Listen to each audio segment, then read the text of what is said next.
வணக்கம். 10 வருட அரச பரீட்சைத்தாள்கள் மிக வேகமாக அதிவேகமாக விளக்கம் தருகின்ற காணொளிகள், அதாவது 30-40 நிமிடங்களுக்கு உட்பட்ட காணொளிகளாக உங்களுக்கு பதிவேற்றம் செய்கின்றேன். இவை பரீட்சை அண்மிக்கின்ற காலப்பகுதிக்கு மிகுந்த பயனளிக்கும் என நான் எதிர்பார்க்கின்றேன். நன்றி. வணக்கம்.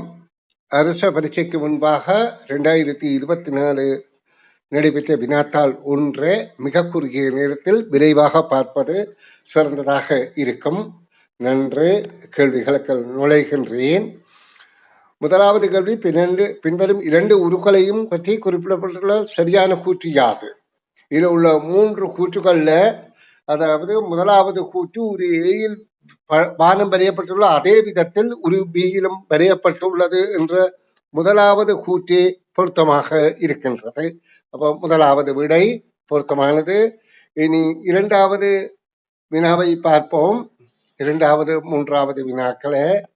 இதுல இரண்டாவது வினா, கீழே உள்ள தாவர இலைகளில் உருவங்களை அவற்றின் வடிவத்திற்கும் பருமனுக்கும் ஏற்ப குவியல்களாக வேறுபடுத்தினால் கிடைக்கும் குவியல்களின் எண்ணிக்கை யாது? அதாவது இதுல 4 சோடி கூட்டமும் 1 தனியாகவும் இருக்கின்றது. அதுவும் குவியலாக கருதப்படும். எனவே 5 என்ற விடை பொருத்தமானது. அடுத்த 3வது வினா, பின்வரும் வாக்கியத்தில் தனித்த கருப்பு எழுத்துக்களில் எழுதப்பட்டுள்ள சொற்களுக்கு முறையே பதிலாக முறையே இடத்தக்க சொற்தொகுதி யாது? அதாவது விடியற்காலத்தில் என்பது அதிகாலையிலும், சோம்பலை முறித்து என்பது சுறுசுறுப்பாக, அடியெடுத்து வைத்தல், செல்லுதல் 3வது பொருத்தமானது. இனி இந்த பக்கத்தின் இறுதி வினாவான 4வது வினாவை பார்வையிடுவோம். இங்கே பின்னர்வட்டவணையில் உள்ள வெற்றிடங்களுக்கு மிகவும் பொருத்தமான சொற்கள் முறையை இடம்பெறும் விடையாது. அதாவது முதலாவது வெற்றிடத்துக்கு வாசகன் என்பது மிக பொருத்தம், 2வதுக்கு மருந்து, 3வதுக்கு பாடசாலை. 5வது வினா, பின்வரும் கவிதை எதனை பற்றி குறிப்பிடுகின்றது என்றால் கடல் அலை பற்றி. காரணம் என்னென்றால் கடல் அலைதான் சென்றது திரும்பி கடலுக்குள், அதாவது வந்தது கடலில் இருந்து வந்தது திரும்பி கடலுக்கு செல்வது.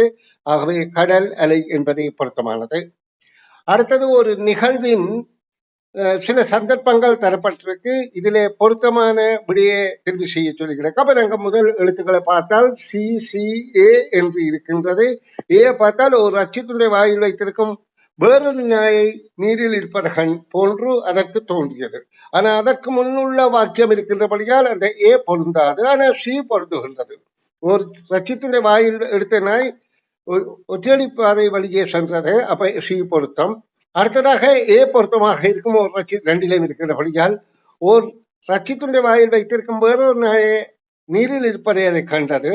அடுத்ததாக லியா ஈயா பொருத்தம் என்று பார்த்தால் பேராசையுள்ள நாய் தன்னிடம் இருந்த ரச்சித்துண்டை இழந்தது என்பதை விட 3வதாக இருக்கிற சி, ஒரு ரச்சித்துண்டை வாயில் எடுத்துக்கொண்ட நாய் ஒற்றியொலி பாத வழியே சென்றது என்றது பொருத்தமாக இருக்கின்றது. ஆகவே 2வது விடை பொருத்தமானது. இனி நாங்கள் 7வது வினாவுக்கு விடை காண்போம். இதிலே மாறுபாடுகளை அவதானித்தல், இடமிருந்து வலமாக வலமிருந்து இடமாக அவதானிக்கும் போது நாங்கள், அதாவது முதல்ல கருத்த புள்ளிகளை அவதானித்தால் கருத்த புள்ளிகள் எல்லாம், அதாவது மேலிருந்து கீழாக நாங்கள் கருத்த புள்ளிகளை அவதானிக்கும் போது அது வலது பக்க மூலையிலே இருக்கின்றது ஒரே இடத்திலே. அடுத்ததுல வலது பக்க நடு இடத்திலே இருக்கின்றது. அடுத்தது வலது பக்கம் மேலிருந்து கீழாக பார்க்கும்போது வலது பக்கம் மேல் மூலையில் இருக்கின்றபடியா கருப்பு இங்கே அமையும், அதாவது மேல் மூலையில். இப்ப நாங்கள் சதுரத்தை பார்க்கின்ற போது சதுரம், அதாவது இடமிருந்து வலமாக பார்த்தால் முதலாவது இடது பக்க கீழ் மூலையில் இருக்கின்றது, அடுத்தது நடுவில் இருக்கின்றது, அடுத்தது கரைக்கு போயிருக்கின்றது. அடுத்த 2வது நிதியை பார்த்தால் நடுவில் இடது பக்கம் இருக்கு, நடுவுக்கு போயிருக்கு, கரைக்கு போயிருக்கு, அதாவது வலது பக்கம் போயிருக்கு. அப்ப இதுல இடது பக்கம் இருக்கின்றது, நடுவுக்கு போயிருக்கு, அப்ப கரைக்கு போயிருக்கின்றது. அப்ப 2வது விடைதான் பொருத்தமானது. இனி நாங்கள் 8வது வினாவை பார்ப்போம். இதுல சிங்கள எழுத்து, தமிழ் எழுத்து, இலக்கங்கள் இருக்கின்றது. இதுல எது பொருத்தமானது என்று கேட்கப்பட்டிருக்கின்றது. அதாவது சிங்கள எழுத்துக்களும் ஆங்கில எழுத்துக்களும் தனித்தனி கூறாக இருந்தாலும் 2ம் ஒரே வகையான இலக்கங்களை பயன்படுத்துகின்றது. ஆகவே 8வதுக்கு முதலாவது விடை பொருத்தமாக இருக்கின்றது. நாங்கள் இனி 9வது வினாவை பார்ப்போம். இதை ஆக்கக்கூடிய, அதாவது பின்னரில் காட்டப்பட்டுள்ள பெட்டி விரிக்கப்பட்ட பின்னர் காணப்படத்தக்க விதத்தை காட்டும்போது இருக்கின்றது. இதனை ஆக்கக்கூடிய உரு என்று கேட்கப்படுகின்றது. இங்கே நாங்கள் அவதானிக்கும் போது இந்த பகுதி இல்லை, அதுபடியா இது பொருந்தாது. அடுத்தது மேலே இந்த 2 பகுதிகளும் இல்லை, ஆகவே இதுவும் பொருந்தாது. அப்ப இதுதான் மிக பொருத்தமானது. 3ஆம் பக்கத்துல 10வது வினா, பின்னர் ஒருவில் காட்டப்பட்டுள்ள திண்மம் அதில் உள்ள முறிந்த கோடு வழியே வெட்டப்பட்டு சமமான இரு பகுதிகளாக வேறுபடுத்தலாம். கிடைக்கும் வெற்றுமுகத்தின் வடிவம் யாது என்று கேட்கப்படுகின்றது. இதுல கீழே இருப்பது உருளை என கருதப்படும் போது, உருளையை நாங்கள் வெட்டுகின்ற போது அதுல கிடைப்பது ஒரு செவ்வக வடிவாக இருக்கும். அப்ப இதுதான் பொருத்தமானது. இது பொருந்தாத கீழவலை கூடு, இதுவும் பொருந்தக்கூடியது. ஆனால் மேலே உள்ள கூம்பை இரு பகுதிகளாக வெட்டும் போது இது வட்ட மேற்பரப்பாக இருக்கும். அப்ப முக்கோணம் கிடைக்கும். அப்ப இதுதான் பொருத்தமானது. இதுவும் பொருத்தமில்லை. முதலாவது விடையே பொருத்தமானது. அடுத்த வினாவில இந்த கடதாசியை வைத்து, அதாவது இந்த அட்டைக்கீழத்தை வைத்துக் கொண்டு இதை ஆக்க முடியும். எப்படி ஆக்குகின்றது? இந்த நடுப்புள்ளி வரையும் கூட போட்டால் இந்த உருவாக்கலாம். பிறகு இதை திரும்ப இவ்விடத்துல இங்க வைத்து அதுல இருந்து இது நடுப்புள்ளி வரையில உள்ளதுக்கு கோடு போட்டால் இந்த உருவாக்க முடியும். அடுத்ததாக இதை இங்க வைத்து கால் பகுதியை நிலைச்சி கொள்ளலாம். அடுத்ததாக வைத்து கால் பகுதியை இங்கே நிலைக்கலாம். பிறகு இந்த பகுதியை வைக்கலாம். அப்ப இதுவும் ஆக்கக்கூடியது. அடுத்தது 3வதுக்கு இதுல மூலையிலே ஒரு பட்டாரி போன்று குண்டூசியை குத்தி கொண்டு இதை வைத்து பெஞ்சிலை ஆட்டுகின்ற போது இந்த பக்கத்தை இப்படி கூடும், இதை மற்ற பக்கம் வைத்து ஆட்டுகின்ற போது இப்படி கூடும் வரும். அதாவது இந்த புள்ளிகள்ல குண்டூசியை பொருத்தி கொண்டு அசைக்கின்ற போது வரும். ஆகவே இதுக்கு ஏபிசி ஆகிய 3 உருக்களையும் ஆக்க முடியும் என்ற முதலாவது விடை. இனி அடுத்த வினா, அதாவது 12வது வினா, பாத்திமா, மிஷேல், கவிஷா, ராமன் ஆகியோர் 4 பிள்ளைகளாவர். மிஷேல் பாத்திமாவில் மூத்தவரும். அப்ப நாங்க பாத்திமாவில இருந்து ஒப்பிட்டு பார்ப்போமாக இருந்தால் மிஷேல் பாத்திமாவை விட மூத்தவராக இருக்கின்றது. அப்ப நாங்க அம்பக்கூட பெருசாக போடுறோம். அப்ப பாத்திமா அவரை விட சிறிதாக இருக்கின்றது. மிஷேல் பாத்திமாவில் மூத்தவரும், கவிஷாவில் இளையவரும். அப்ப கவிஷா அதை விட மூத்தவராக இருக்க வேண்டும், பெரியவராக இருக்க வேண்டும், இளையவரும் ஆகும். ராமன் மிஷேலிலும் இளையவரும். மிஷேலை விட ராமன் இளையவராக இருக்க வேண்டும். அப்ப இதுக்கு கீழே இருக்க வேண்டும். ஆனா பாத்திமாவோடு ஒப்பிடப்படுகின்றது அடுத்த விடயத்துல. ராமன் மிஷேலிலும் இளையவரும், பாத்திமாவிலும் மூத்தவரும். அப்ப பாத்திமாவை விட மூப்பாக இருக்கணும், மிஷேலை விட இளமையாக இருக்கணும். அப்போ 1, 2, 3, 4 என்று இருக்கின்றது. இதுல கேட்கப்படுகின்றது மூத்தவரும் இளையவரும் முறையே என்று. அப்ப மூத்தவரை முதல் கொடுக்கணும். மூத்தவர் கவிஷா, இளையவர் பாத்திமா என்ற 2வது விடை பொருத்தமானது. இனி 13வது வினாவை பார்வையிடுவோம். முந்தைய நாள் வெள்ளிக்கிழமை. அப்ப இன்றைய ஆதாரமாக வைத்துத்தான் நாங்க இதுக்கு வெளியளிக்கணும். இன்றைக்கு முதல் நேற்று, நேற்றுக்கு முதல் நேற்றைய முதல் நாள், அதுக்கு முதல் நாள் தான் முந்தைய நாள். அதாவது முந்தைய நாளுக்கு நேற்று, நேற்றைய முதல் நாள், அதற்கும் முந்தைய நாள். அதாவது நேற்று முதல் நாளுக்கும் முந்தைய நாளுக்கு முந்தைய தினம், அதற்கு முந்தைய நாளுக்கும் முந்தைய தினம். நேற்று முந்த நாளுக்கு முந்தைய தினம். வெள்ளிக்கிழமை என்றால் நாளைய மறுதினத்துக்கு அடுத்த தினம் யாது என்று கேட்கப்படுகிறது. அப்ப நாங்க இதுல பார்க்கின்ற போது ஒழுங்கில போனால் வெள்ளி, அடுத்தது சனி, அடுத்தது ஞாயிறு, அடுத்தது திங்கள், அடுத்தது செவ்வாய், அடுத்தது புதன், வியாழக்கிழமை என்பது விடையாக வருகின்றது. இது இன்றைய ஆதாரமாக வைத்து கண்டுகொண்டோம். அடுத்த கேள்வி, 5 ஒத்தை யந்திரங்கள், 5 யந்திரங்கள் இருக்கின்றது. 1, 2, 3, 4, 5. அவை எல்லாமே 5 நிமிடத்திலே 5 பொம்மைகளை செய்கின்றது. அப்ப முதலாவது யந்திரம் 5 நிமிடத்துல 5 பொம்மை செய்து, 2வது யந்திரம் 5 நிமிடத்துல 5 பொம்மை செய்திருக்கின்றது. இப்ப கேள்வி, 100 யந்திரம் இதே போல இருந்தால் அதுவும் 5 நிமிடத்துல 100 பொம்மைகளை செய்திருக்கும். ஆகவே கேள்விக்கான விடை 5 என்பது ஆகும். இனி 15வது கேள்வியை பார்வையிடுவோம். 20 ரூபாவுக்கு கீதா சில பழைய முத்திரைகளை வாங்கி அதை 40 ரூபாய்க்கு விற்றாள். அப்ப அதில் நடந்தது, அவள் 40 ரூபாய்க்கு விற்றிருக்கிறாள், 20 ரூபாய்க்கு வாங்கியிருக்கிறாள். அப்ப அவளுக்கு அதுல 20 ரூபாய் இலாபம் கிடைத்திருக்கின்றது. அதுக்கடுத்து அவள் அதை 60 ரூபாவுக்கு வாங்கி 50க்கு விற்றிருக்கிறாள். அப்ப 60க்கு வாங்கி 50 விற்றா 10 ரூபாய் நட்டம்தான் ஏற்பட்டிருக்கு. இப்ப லாபத்தில் நட்டத்தை கழித்தால் 10 ரூபாய் மேலும் லாபமாகத்தான் இருக்கின்றது. அப்ப லாபம் ஏற்படுகின்றது. அடுத்த வினா, தினமும் விடியற்காலத்தில் வானிலை முன்னறிவித்தலை விடுக்கும் சரிபாலன் மழை பெய்யும் நாட்களில் மாத்திரம் குடைகளை எடுத்துச் செல்வார். மோட்டார் காரில் எடுத்துச் செல்வார். அவர் மழை பெய்யும் ஒவ்வொரு நாளும் தவறாமல் தனது குடியையும் எடுத்துக் கொண்டு போவார். அவர் மழை பெய்யனால குடியை கொண்டு போவார், மழை பெய்தா கார்ல போவார் என்று சொல்லப்படுகின்றது. இதன்படி இதில் ஏது பொருத்தமான விடை என பார்த்தால், சிறிபாலா குடியை எடுத்துக்கொண்டு அலுவலகத்துக்கு ஒவ்வொரு நாளும் மோட்டார் காரில் செல்கின்றார் என்பது பொருந்தாது. அவர் மழை பெய்யனாலாம் கார்ல போவார் என்று இருக்குது. சிறிபாலா தனது மோட்டார் கார் அலுவலகத்துக்கு சில நாட்களில் குடியை எடுத்துக்கொண்டு செல்வார் என்பது அவர் மற்ற நாள்ல கொண்டு போவதை பற்றி எங்களுக்கு தெரியாது. அதனால அதுவும் பொருந்தாது. சிறிபாலா தனது மோட்டார் கார் அலுவலகத்தில் செல்லும் ஒவ்வொரு நாளும் குடியை எடுத்துக்கொண்டு செல்வார் என்பதும் ஒன்றுக்கொன்று முரணானதாக இருக்கின்றது. ஆகவே இந்த கேள்விக்கு 16வது கேள்விக்கு நாங்கள் விடையாக 3வதை தெரிவு செய்து கொள்வது இயல்பாகின்றது. அடுத்த கேள்விக்கு 17வது வினா, 20 சென்டிமீட்டர் உயரமுள்ள ஒரு போத்தலில் 8 சென்டிமீட்டர் உயரத்துக்கு நீர் உள்ளது. இந்நீரின் அளவானது போத்தல் கொள்ளும் நீரின் மொத்த அளவில் அரைவாசி ஆகும். நீர் வெளியே செல்லாதவர் மூடி போத்தலை கவிழ்க்கும் போது நீர்மட்டத்தின் உயரம் யாது என்று கேட்கப்படுகின்றது. அநேகமான போத்தல்கள் மேலே கூம்பியும் கீழே விரிந்தும் காணப்படுவதை நீங்க பார்க்கக்கூடியதாக இருக்கும். ஏனென்றால் ஊற்றுகின்ற திரவம் பரவாமல். அப்ப இதுல கூம்பின பகுதி 12 சிஎம்மாகவும் ஒடுங்கிய பகுதி விரிந்த பகுதி 8 சிஎம்மாகவும் இருக்கின்றது. அதனால இந்த போத்தல் இந்த கொள்ளளவில் அரைவாசி 8 சிஎம்மிலே இருக்கின்றது. இதை கவிழ்க்க பிடிப்போமாக இருந்தால் அதன் மிகுதி பகுதி 12 சிஎம்மாக இருக்கும். ஆகவே 3வது விடை பொருத்தமானது. அடுத்த வினா, ஒரு குறித்த மாதத்தில் ஞாயிற்றுக்கிழமைகள் வரும் நாட்களின் எண்ணிக்கை கூட்டுத்தொகை எது அதிகமாக இருக்கும் என்று கேட்கப்படுகின்றது. எங்களுக்கு நிச்சயமாக தெரியும் 31 நாட்கள் தான் ஒரு மாதத்தில் உள்ள நாட்களின் திகதிகளின் அதிகமானது. அப்ப 3ல இருந்து 3ஓட இலக்குனா 10, 10ஓட இலக்குனா 17, 17 24, 24 31 இதை கூட்டினால் 85 விடையாக வருகின்றது. இனி நாங்கள் 19வது வினாவை பார்ப்போம். ஒரு பிள்ளை தனது தாயாரிடம் பின்வருமாறு கூறுகின்றது, எனக்கு ஒன்று தெரியாமல் இருப்பது நான் கண் தெரியாத சிறுபையனாக இருப்பதாராம். பெரியவனாகும் போது எனக்கு தெரிய வருமா என்று கேட்கிறது. சிறுவனாக இருக்கும் போது சில விஷயங்கள் பிள்ளைகளுக்கு தெரிந்து கொள்வதற்கு நியாயமில்லை. ஆகவே சிறியவனாக இருப்பதனால் என்பதுதான் நியாயமான விடை. அடுத்து நாங்கள் 20வது வினாவை பார்ப்போம். ஒரு கிராமத்தின் பரும்படிப்புடன் கீழே தரப்பட்டுள்ளது.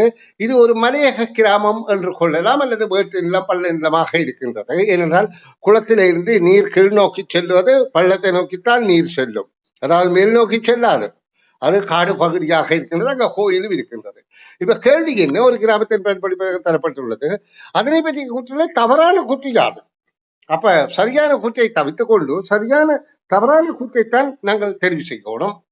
மருந்தகத்திலும் பார்க்க உயர்ந்த இடத்தில் கோயில் உள்ளதோ, மருந்தகம் இருப்பதை விட இங்க மருந்தகம் இருக்கின்றது, கோயில் இங்கே இருக்கின்றது. அப்ப இது முதலாவது கூற்று பொருத்தமான தவறான கூற்றைத்தான் இப்படியாக தெரிவு செய்யணும். அடுத்தது மைதானத்துக்கு வடக்கே, மைதானம் இங்கே இருக்கின்றது, வடக்கே குளம் இருக்கின்றதாயின் இப்ப அங்கே சொல்லப்படுது பாடசாலைக்கு மேற்கே மருந்தகம் இருக்கின்றது, அதுவும் சரியாகத்தான் இருக்கின்றது. அப்ப அந்த கூற்றின் சரியாக இருக்கிறபடியால் இதுதான் விடையாக வரும். அஞ்சல் நிலையத்துக்கு கோயிலுக்கு செல்லும் குளக்கட்டின் மீதே செல்லுவிட, அஞ்சல் நிலையத்தில இருந்து அதாவது கோயிலுக்கு செல்வதாயிருந்தால் குளக்கட்டில தான் போகணும் என்ற சந்தர்ப்பம் இங்கே இல்லை. ஆகவே 3வது தான் பொருத்தமானது. இனி நாங்கள் அடுத்த வினாவை பார்வையிடுவோம். இதுல ஏபி ஆகிய இரு பகுதிகளையும் சேர்த்து அமைக்கத்தக்க ஒரு திண்ம வடிவத்தை காட்டும் உரியாது. அதாவது இந்த ஏபி 2ஐயும் சேர்த்து ஆக்குகின்ற போது இது இங்க உள்ள கட்டையாகவும் இது இங்க உள்ள துண்டங்களாகவும் வருகின்ற போது 1வது விடையே பொருத்தமானது. இனி இந்த பக்கத்தின் இறுதி வினா, ஒரு முற்றத்தில் வெளியப்பட்டுள்ள ஒரு சதுர முடிவில் காட்டப்பட்டுள்ள ABCD என்ன ஆகிய 4 இடங்கள் நிற்கும் பிள்ளைகள் ஏயில் நிற்கும் பிள்ளையும் சியில் நிற்கும் பிள்ளையும் கிழக்கு திசை நோக்கி நிற்கிறார்கள். எங்களுக்கு தெரியும் வடக்கு கிழக்கு தெற்கு மேற்கு என்ற போது வடக்கு மேல காட்டப்படுது, கிழக்கு தெற்கு மேற்கு. இங்கே ஏயும் பியும் கிழக்கு நோக்கி நிற்கின்றார்கள். அப்ப ஏ என்பவரை நாங்கள் கிழக்கு திசையில காட்டினால் ஏயும் சியும் கிழக்கு திசை நோக்கி நிற்கின்றார். பியும் மேற்கு நோக்கி நிற்கிறார்கள், அவர்கள் இங்கே நிற்கிறார்கள், இப்படியா பார்த்து கொண்டு நிற்கிறார்கள். இப்ப கேள்வி முகத்துக்கு முகம் பார்த்து கொண்டிருப்பவர் யார் என்றால் 3வது விடை பொருத்தமானது.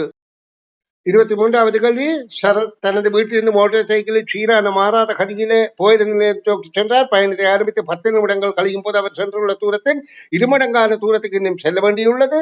அவர் சென்றுள்ள தூரமும் அவர் மேலும் செல்ல வேண்டிய தூரமும் அவர் மேலும் எவ்வளவு நேரத்துக்கு செல்ல வேண்டும், அரைவாசி தூரம் செல்வதற்கு எவ்வளவு தூரம் செல்ல வேண்டும் என்பது கேள்வி.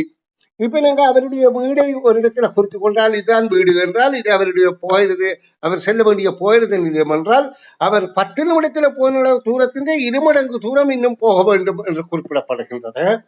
இவர் இந்த போன தூரம் 10 நிமிடங்கள்ல போயிருக்கிறார் என்றால், அவர் மொத்தம் செல்ல வேண்டிய முழு தூரமும் 30 நிமிடம். அவர் சென்றுள்ள தூரத்தோடு இன்னும் எவ்வளவு தூரம் போனால் சமனாகும் என்றால் 5 நிமிடங்கள் என்பது கேள்விக்கான விடையாகும். இனி அடுத்தது, ஒரு நிலைக்குத்து சுவரில் பொருத்தப்பட்டுள்ள சுவர் கடிகாரத்தின் நேரம் 9 ஆக இருக்கும் போது, அதாவது நிலைக்குத்து சுவரிலே கடிகாரம் இருக்கிறது, அது 9 மணியாக இருக்கும் போது நிமிட கம்பி இப்படியாக மணிக்கம்பி இப்படியாக இருப்பது இயல்பு. ஆனா இங்க சொல்லப்படுகின்றது, அதாவது இந்த மாதிரி நாங்கள் பார்த்தால் இப்படித்தான் இருக்கின்றது, வடக்கு மேலே கருத்தினார், அதுக்காக வடக்கு திசை மேல் நோக்கித்தான் இருக்க வேண்டும் எல்லா சுவருக்கும் என்பது கருத்தில். ஒவ்வொரு 2 சுவர் ஒரு வீட்டுல 4 பக்கம் இருக்கும். அப்ப இந்த என்ன இங்க சொல்லப்படுகின்ற மணிக்கம்பி இருப்பது இங்க கிழக்கு திசை என்று சொல்லப்படுகிறது. அதாவது மணிமுள் கிழக்கு திசை நோக்கி இருந்தால், இது கிழக்கு திசையில இருந்தால் எங்களுக்கு வலம் சொல்லியாக தெரியும், இது வடக்கு திசை, இது கிழக்கு திசை, இது தெற்கு திசை, இது மேற்கு திசை. அப்ப நான் நோக்கி நிற்கிற திசை எது? தெற்கு நோக்கித்தான் நிற்கின்றேன். ஆகவே 3வது விடையே பொருத்தமானது. வடக்கு திசையில இருந்து நான் தெற்கு திசையை நோக்கி நிற்கின்றேன். அடுத்த கேள்வி, ஒரு நாளில் 6 மணி தொடக்கம் பிற்பகல் 6 மணி வரையிலே கடிகாரத்தை கடக்கும் போது மணி நிமிடமுள் எத்தனை தடவை கடக்கும் என்றது கேள்வி. அதாவது ஒன்று சந்திக்கிறது. அதாவது மணிமுள் ஒரு வட்டம் சுற்றுவதற்குள்ள நிமிடமுள் 12 வட்டங்கள் சுற்ற வேண்டும். அப்ப இதுல 12 மணித்தியாலங்கள் இருக்கிற வேளையிலே நிமிடமுள்ளும் ஒவ்வொரு நேரமும் 5 நிமிடம் கூடிக்கொண்டே போகின்றது. அப்ப நாங்க இதுல 11 தடவைகள் தான் அது ஒன்று சந்திக்க முடியும். ஒரு தடவை சந்தித்து அடுத்த தடவை சந்திப்பதற்கு 1 மணி 5 நிமிடம் மேலதிகமாக தேவை. அப்ப நாங்க இந்த 12 மணித்தியாலத்தையும் 60 நிமிடத்தால் பிரித்து 101 மணி 5 நிமிடத்தை 65 நிமிடத்தால் பிரிக்கினால் 11 என்ற விடை வரும். 2வது விடையே பொருத்தமானது. இனி நாங்கள் 26வது வினையை பார்ப்போம். ஒரு மாணவனிடம் 10 ரூபாய், 5 ரூபாய், 2 ரூபாய் நாணய குட்டிகள் இருக்கின்றது. அவற்றை அவன் பயன்படுத்தி எத்தனை விதங்களில் ஒன்றிலிருந்து ஒன்று வேறுபட்ட முறையிலே பயன்படுத்தலாம்? 1ஆக இருக்கலாம், 2ஆக இருக்கலாம், 3ஆக இருக்கலாம். அப்ப அவன் 1, 2, 3 ஒரு 10 ரூபாய் எடுக்கலாம், 1 ஒரு 5 ரூபாய்க்கு வாங்கலாம், 2 ஒரு 2 ரூபாய்க்கு வாங்கலாம், 3 10ஓட 5 கூட்டினா 15க்கு வாங்கலாம், 4 12க்கு வாங்கலாம், 5 12 ரூபாய்க்கு வாங்கலாம், 5 பிறகு 5ஓட 2 கூட்டினா 7க்கு வாங்கலாம், 6 பிறகு 3ஐயும் சேர்த்தால் 17க்கு வாங்கலாம், 7. அப்ப 7 என்பது அதற்கான விடை ஆகின்றது. இனி நாங்கள் 27வது வினாவுக்கு விடை காண் விளக்கத்தை பார்ப்போம். தாழ்பட்டி A மீது தாழ்பட்டி Bயை எவ்விதமாக வைத்தாலும் பார்க்க முடியாத உரு யாது என்று கேட்கப்படுகின்றது. இப்பொழுது நாங்க இந்த தாளை இதுக்கு மேல வைக்கின்ற போது, அதாவது அது எப்படியும் இருக்கலாம், தலைகளாம் இருக்கலாம், மேலாம் இருக்கலாம், எந்த திசையில வச்சாலும் இது அதிന്റെ 2 பகுதியைத்தான் கிடையாக கொள்ளக்கூடியது, நிலைக்குத்தாக கிடையாக. அப்ப இதுல இருந்து நாங்கள் இந்த உருவை பெற முடியுமா என்று பார்த்தால், இதுல 2 முக்கோணங்கள் இருக்கிறபடியால் இந்த முக்கோணமும் தெரிகின்றது. ஆகவே இதிலே உள்ள ஒரு முக்கோணம் நிச்சயமாக தெரிதல் வேண்டும். அதே எந்த முக்கோணமாக இருக்கலாம் என்று நாங்க தீர்மானிக்க வேண்டும். இப்ப இந்த முக்கோணம் இது தலைகீழாக இருந்தால் இந்த இடத்திலே இந்த நட்சத்திரம் வந்திருக்கின்றது. அடுத்ததாக இந்த முக்கோணம் நிலைக்குத்தாக இருக்கின்றது. அடுத்ததாக வட்டம் இருக்கின்றது. ஆகவே இதை பெற முடியும். பார்க்க முடியாத உருவைத்தான் கேட்கப்படுகின்றது. அப்ப அது விடையாக பொருத்தாது. இனி நாங்க 2வது இது கற்பில நேரத்தில் கண்ணால பார்க்கறது கொஞ்சம் நாங்க இப்படியான நேரங்களில் பரீட்சையின் போது ஒரு கடதாசி இறுதியாக இந்த வினாவை வைத்துக் கொண்டு இந்த வினாவுக்கு இறுதியாக விடையளிக்கிறது. தரப்பட்ட செய்கை வேலைக்காக தரப்பட்ட கடதாசியிலே ஒரு சிறு கழித்து இந்த படத்தை கீறி போட்டு இந்த மாதிரி கேள்விக்கு மேல வைத்து பார்ப்பதன் மூலம் மிக இலகுவாக விரைவாக விடையை கண்டுபிடிக்க முடியும். அப்ப 2வதை பார்க்கின்ற போது 2வது எங்களுக்கு பொருத்தமாக இருக்கிறதா? இது 2ம் இங்கே இருக்கின்றது. அப்ப இது 2ம் இங்கே பொருந்துகின்ற போது இதுக்கும் பொருத்தமாக இருக்கின்றது. ஆனா மூன்றாவதிலே அந்த பொருத்தம் இல்லை என்று சொன்னால் ஒரு முக்கோணம் மாறி இருக்கின்றது. ஆகவே மூன்றாவது விடையே பொருத்தமானது. இனி அடுத்த வினாவை பார்வையிடுவோம். ஏபிசி ஆகிய பாத்திரங்கள்ல சம அளவு நீர் இருக்கின்றது. அதாவது பாத்திரத்துல பூரணமாக நீர் இருக்கிறது சொல்லவில்லை, சம அளவில நீர் இருக்கின்றது. 3 பாத்திரத்திலே சம அளவில நீர் இருக்கின்றது. இப்ப ஏபிசி என்று சொல்லப்படுகின்றது. இதுல முதல் சொல்லப்படுகின்றது ஏயிலிருந்து அரைவாசி நீர் பியில் இடப்படுகின்றது.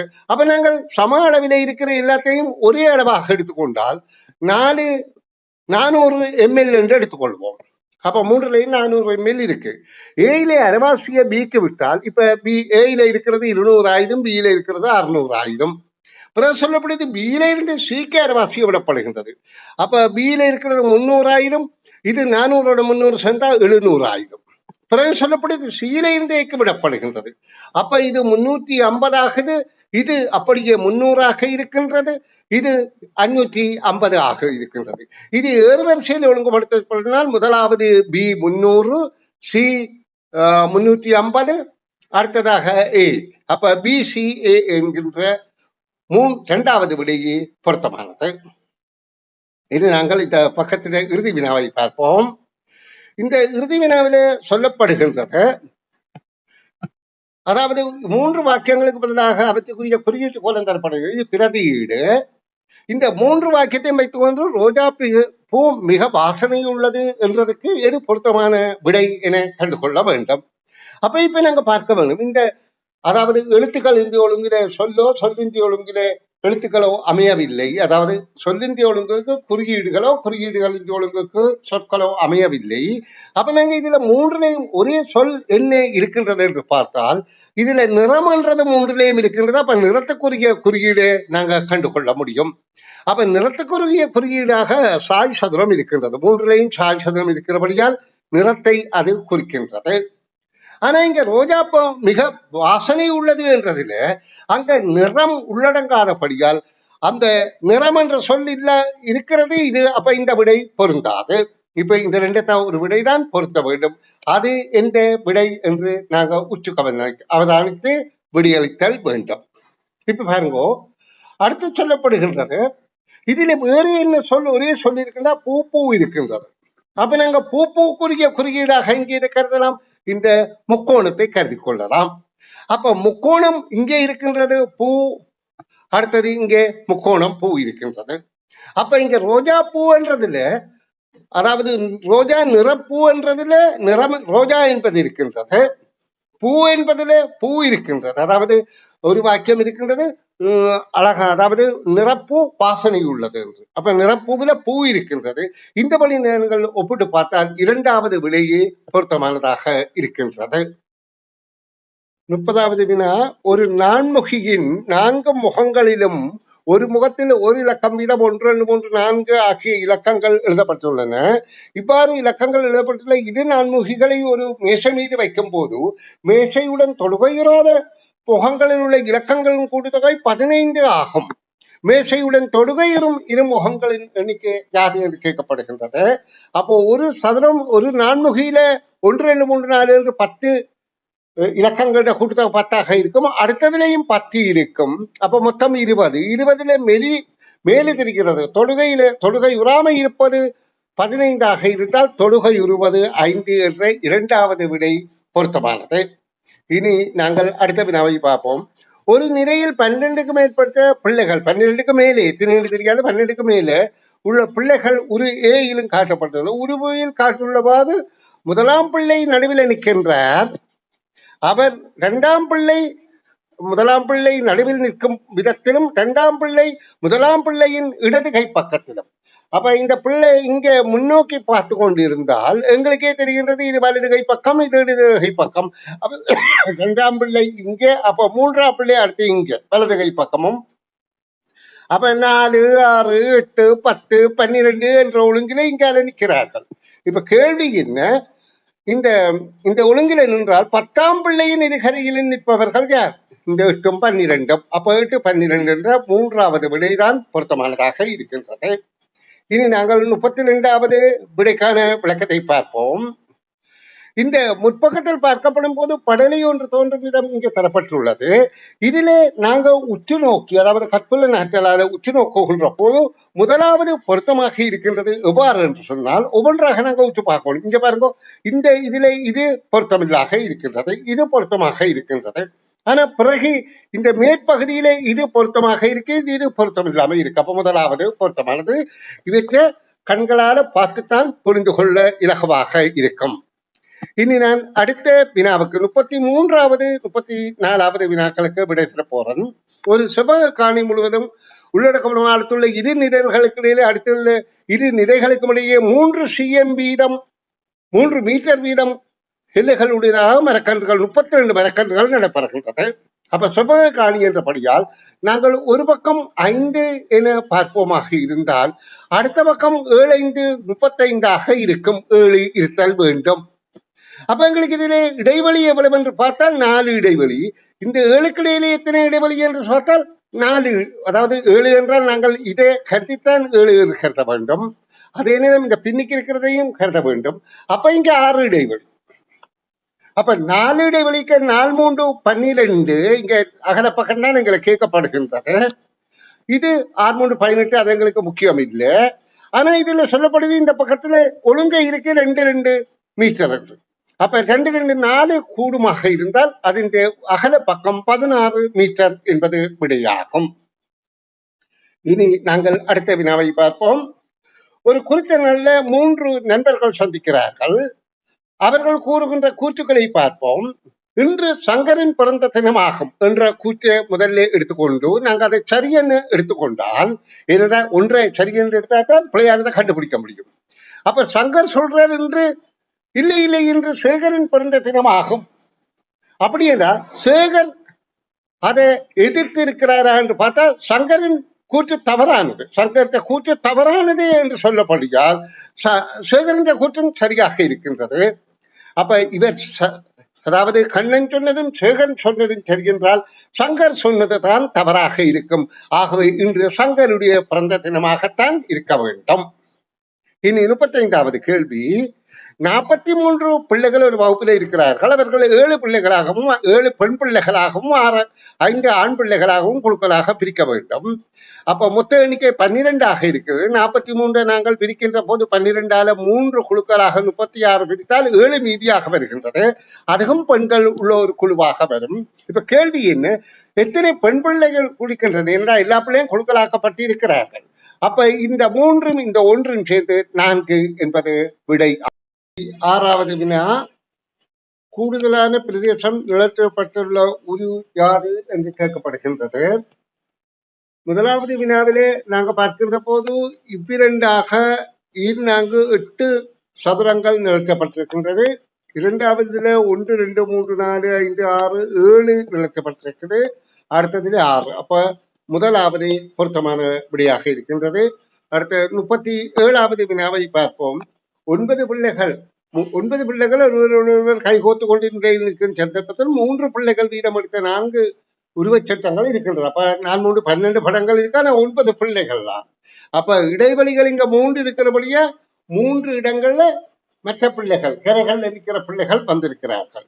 9 பிள்ளைகளில் நிற்கும் நிலைகளுக்குமாறு உருவச் சட்டங்களை வரையப்பட வேண்டிய ஒழுங்குமுறை யாது என்று கேட்கப்படுகின்றது. அப்ப நாங்க ஏயில இருந்து ஆரம்பிப்போம். ஏயின்ற தொங்கல்ல இருக்கிற பிள்ளை வேறு எங்கே இருக்கின்றது என்றால் சீல இருக்கின்றது. அப்ப ஏக்கு பிறகுதான் சீ வருகின்றது. அடுத்தது சீல தொங்கல்ல இருக்கின்ற பிள்ளை இறுதியில இருக்கிற பிள்ளை எங்கே இருக்கின்றது என்று பார்த்தா ஒரு இடமும் இல்லை. அப்ப ஏசி கடைசியாக இருக்க வேணும். அப்ப ஏக்கு முதல்ல இருக்கிற பிள்ளை எங்கே இருக்கு பார்த்தால் நாங்கள் அது டியில இருக்கின்றது. அப்ப இதுக்கு முதல் டி வரும். டின்ற முதல்ல இருக்கிற பிள்ளை பியில இருக்கின்றது. அப்ப பிடி ஏசி என்ற 2வது விடை பொருத்தமானதாக இருக்கின்றது. இனி நாங்கள் இந்த 38வது வினாவை பார்ப்போம். உருவில் காட்டப்பட்டுள்ள முழுமையான நீர் நிரப்பிய ஏயிலிருந்து குறித்தளவு நீரை பியில விட்ட உடனே பி இந்த இடமும் 3/4 பங்காகிவிட்டது. பியில 3/4 பங்காகிவிட்டது என்றால் இது 4 1 பங்கு, இங்கு 4 3 பங்காகிவிட்டது. 2 3/4 ஆயிற்று என்று சொல்லப்படுகின்றது. 2 3/4 ஆயிற்று. இப்ப பிஏ போல ஏன் எவ்வளவு கொள்ளளவு என்று கேட்கப்படுகின்றது. அப்ப 4/3 போல் 4 பங்கு. அப்ப 4 பகு பெருக்கணும். பெருக்கிறா இதே பகத்தால் 1, இதை பெருக்கினா 3, அதுபடியால் மும்மடங்கு என்பது விடை ஆகின்றது. 2வது விடை. இனி நாங்கள் அடுத்த 39வது கேள்வியை பார்ப்போம். 39வது கேள்வியிலே பியில் இருக்கும் எல்லா தட்டுகளும் ஒரு தடவைக்கு 1 வீதம் எடுக்கப்பட்டு QR ஆகிய பாத்திரங்களில் உருவில் காட்டப்பட்டுள்ளவாறு இடப்படுதல் வேண்டும். அவ்வாறு இடும்போது பியிலிருந்து வெளியே எடுத்த ஒரு தட்டு மாத்திர பாத்திரம் கியூவில் அல்லது Q அல்லது R இடப்பட பின்னரே அடுத்த தட்டு பியிலிருந்து எடுக்கப்படுதல் வேண்டும். இந்த இதில் எடுக்கிறது பாருங்க நல்லா சொல்லப்படுகின்றது. இங்கு எடுக்கப்படுகின்றது ஒன்றில் இதுக்குள்ள அல்லது இதுக்குள்ள போட்ட பிறகுதான் பிறகு இது திறக்கப்படுதல் வேண்டும். இதுல ஒன்றைத்தான் ஒரு நேரத்தில் திறக்கலாம். ஒன்றை திறந்துதான் நாங்க போடுதல் வேண்டும். அப்ப நாங்க இதுல என்ன செய்ய வேண்டும்? இப்ப இதுல சேர்மதையில் ஒவ்வொரு பாத்திரம் தட்டுக்களை இடும்போது பாத்திரத்தில் மாத்திரம் மூடி மாத்திரம் இதற்கே இப்ப பாத்திரத்தில் மூடிகளை திறக்கப்பட வேண்டிய சந்தர்ப்பம் தான் கேட்கப்படுகின்றது. அப்ப நாங்க என்ன செய்கின்றோம்? இதுல முதலாவதாக இந்த பெருசை எடுத்த பிறகு இது ஏதாவது ஒரு இடத்துல தான் போடலாம். ஒழுக்க போட்டாச்சு. இந்த நேரம் இந்த ஒரு மூடி மாத்திரம் தான் திறக்கப்பட்டிருக்கிறது. மற்ற திறக்க முடியும், ஒன்றை தான் திறக்க முடியும். பிறகு அடுத்தது 2ஐ திறந்து இதுல போடலாம். அடுத்ததுல இந்த 2ஐயும் போட்டுக்கொள்ளலாம். அடுத்த 2ஐயும் இந்த அடுத்ததுல போடலாம். அடுத்த 2ஐயும் அங்க அடுத்ததுல போடலாம். அப்ப முதலாவதும் 1 போடலாம். அடுத்ததுல தப்பிரண்டாக 3 தடவை போடலாம். பிறகு இறுதியில கடைசியா 1 போடலாம். அப்ப மொத்தம் 5 தடவைகள் என்பதுதான் கேள்விக்கான விடையாகும். இனி இறுதி வினாவுக்கு விடைகான விளக்கம் தருகின்றேன். அவதானிகோ. ABMN ஆகிய நகரங்களும் அந்த நகரங்களில் பேருந்துகள் செலுத்தப்படுவதற்கு நேரங்களும் பின்வரும் காட்டப்பட்டுள்ளது. 4 நகரம் இருக்கின்றது. எந்த ஒரு பேருந்தும் ஏயிலிருந்தும் பியிலிருந்து அல்லது பியிலிருந்தும் முற்பகல் 9, 9:30, 10, 10:30 என்றவாறு 30 நிமிடங்களுக்கு ஒரு தடவை மாத்திரமே புறப்படலாம். எம் நகரிலிருந்து 9:05க்கு புறப்படுகின்ற பேருந்து நன்றாக அவதானிங்கோ. 9:50க்கு புறப்படுகின்ற பேருந்து என் நகரத்தை 10:40 அடைவதற்கு இதில் எந்த மார்க்கம் சரி என்று கேட்கப்படுகின்றது. நாங்கள் முதலாவது எடுத்துக்கொள்வோம். எம்மில இருந்து பிக்கு போறதுக்கு 50 நிமிடங்கள். அப்போ 9:50ஓட நாங்கள் அதாவது ஆரம்பிக்கிற இடம் 9:05. சாரி 9:05 9:05ஓட 50 நிமிடத்தை கூட்டினால் 9:55 ஆகின்றது. ஆனா 55. ஆனா அங்க இருந்து 10 தான் புறப்படலாம். 10க்கு புறப்பட்டு மேலே ஏ வரைக்கும் 15 நிமிடங்கள். அப்போ 10:15க்கு ஏ அடையலாம். ஆனா அங்க இருந்து 10:30க்கு தான் புறப்படலாம். 10:30 புறப்பட்டு அங்க 10 நிமிடம் 10:40க்கு அடையலாம். ஆகவே முதலாவது விடை பொருத்தமானதாக இருக்கின்றது.